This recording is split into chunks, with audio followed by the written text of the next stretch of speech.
My next guest is Gid German. I do know Gid. Some of the people I've talked to here, Gid, I've never met before, but I do know you. You are with H2scan on the process safety side, and you are business development leader for process and safety of hydrogen. It's a brand new world, isn't it? It is. Yeah. It is. It isn't. You've been there a long time, I know. But let me ask you something. Why did you even come into the hydrogen economy? Yeah, well, there's enormous potential in front of it, right? So it's something that it's still new. It's still very much a wild, wild west in a lot of ways, but it's developing, and the opportunity in front of a company like H2scan is just absolutely enormous at the moment. Yeah. What is the pedigree of H2scan? So it's about a 20-year-old company today. Wait. Hydrogen economy is new. How can you be talking about a 20-year-old company? Yeah, exactly. So we've been monitoring, measuring, detecting hydrogen for 20 plus years at this point. Wow. The technology rolled out of Sandia National Labs a long time ago, was licensed H2scan. Today we own it exclusively. And we've been detecting hydrogen in process and safety applications for a long time. Right. So that includes oil refineries, chemical plants, transformer monitoring, anywhere the hydrogen is used, which it turns out is pretty much everywhere. Yeah, right. Almost every industry is using hydrogen somewhere, somehow. So, and I wrote an article, and it got published in a number of places, and the article was Hydrogen Hyper Hope. A lot of people really panned the article, but my whole point was to get the discussion about, hey, is this really going to change society? We're talking about a major change of decarbonization. Right. Talk a little bit about the hyper hope part of hydrogen. Sure. So there's enormous interest in it today. It's absolutely unbelievable. The inquiries we get from around the world, the opportunity here. It's absolutely something that is being driven by this effort to decarbonize the energy world. Okay, so a great push to do this. Natural gas is used everywhere in the world. But there's a big effort now to introduce hydrogen into the natural gas stream. Right. So hydrogen can be produced in many ways, and then once it's introduced in the natural gas stream, now you have to monitor it and detect it safely. We see this as having enormous potential in the future because of, for every time you're adding hydrogen into the natural gas stream, that's that much less natural gas that gets burned at the end, that much less carbon pollution. So we absolutely see a huge opportunity for hydrogen in the natural gas pipeline, the hydrogen economy. One of the things that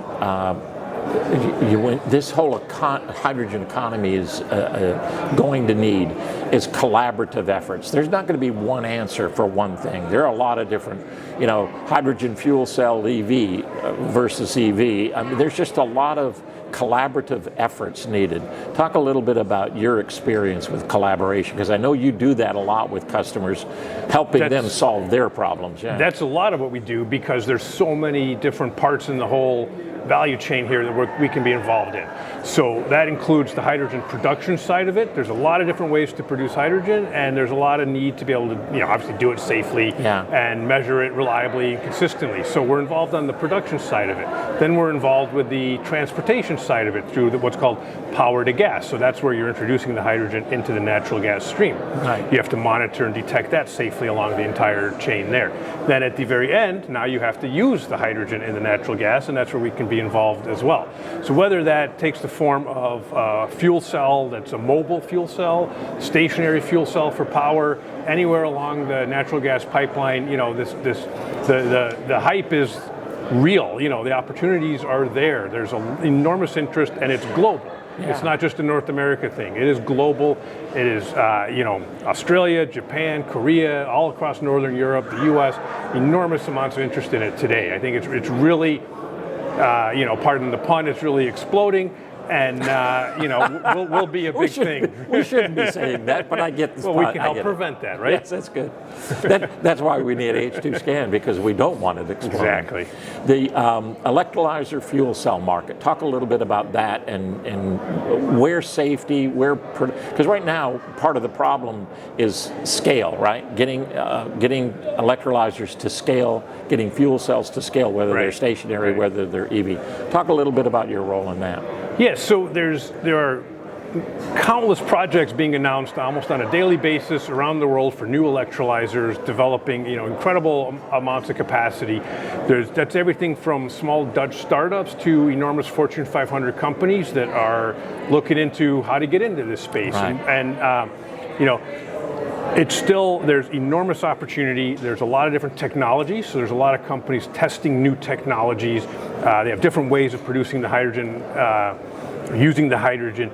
But at the end of the day, you still have to do it in a safe way. Right. And that's something where we are getting, again, enormous amounts of interest in this, because what you don't want to have happen is hydrogen leaking for whatever reason, getting into the oxygen side of an electrolyzer. That's just one example of where we're working with a lot of these companies. And so because we can monitor it in a real-time and continuous way, which there's no other real technology that can do that, companies are turning to us for the solution to help make this a reality, right? So a lot of these projects are going, they've been announced, they're in the project phase, they're in the planning phase, they're talking to us, they're trying to figure out what the right solutions will be, going back to your question about collaboration, and then these will start to be rolled out in enormous scales over the next several years.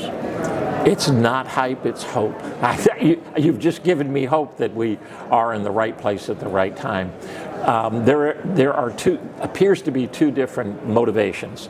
The motivation in a lot of Europe is because of the war in the Ukraine and the need to secure their fuel source. I mean, they have energy insecurity right now. Right. In the U.S., North America, Latin America, and maybe parts of Asia and the Middle East, it's more of a, hey, let's do something to decarbonize, but we don't have the same level of risk, feeling the risk right now as the Europeans do. Is that a fair statement? It is, absolutely, okay. Yeah. So we're not pursuing it in a lot of parts of the world because of that energy insecurity. We're pursuing it in this need to decarbonize for the future, right? So what that looks like, I mean, the time horizons are pretty large here. So everything today, it's very important to establish the right solutions today in order to grow this and scale it up over the next 5, 10 to 20 years. Do you think that some of the things we're doing in Europe based on need are things that would be replicated around the world, or where is the best innovation coming from? Yeah, so necessity is the mother of invention, right? Yeah, and so that could very much be driving it.